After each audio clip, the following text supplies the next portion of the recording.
Goddag, jeg hedder Mikkel Krogsholm, og jeg er kandidat for Liberal Alliance i Hvidovre Kommune. Jeg laver denne her video som en form for skræmmekampagne. Jeg har taget sådan en her med, en af de røde. Og det er fordi jeg gerne vil vise jer, hvor sindssygt farlige de røde de kan være, hvis man kommer for tæt på dem.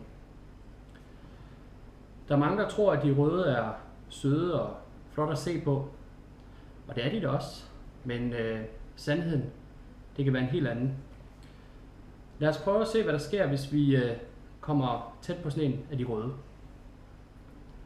Det er vigtigt altid at skylle ind i de røde. Man ved ikke, hvor de har været. Så skærer vi af her.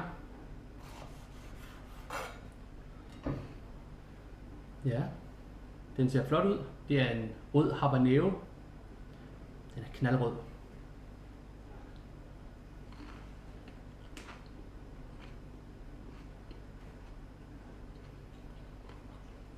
I starten, der er de røde sådan meget tøllokkende. Og man kan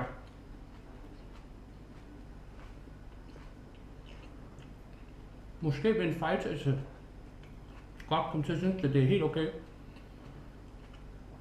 at være så tæt på de røde. Men efter et stykke tid, så begynder man at kunne mærke, at det er en hård omgang at være så tæt på de røde.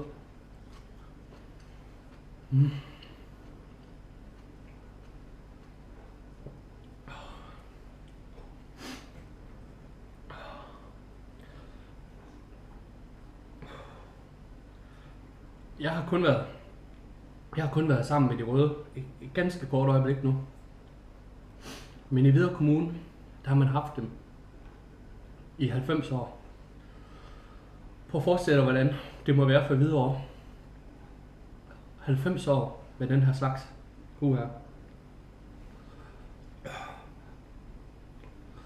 I Liberal Alliance, der har vi foreslået relevante reformer i Hvidovre Kommune, som kunne være med til at gøre noget ved det, de røde gør ved kommunen.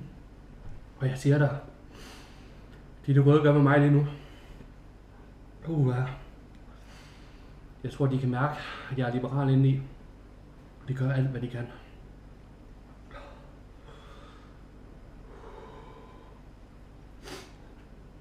Derfor håber jeg, at de vil hjælpe mig med at stoppe de røde. De røde.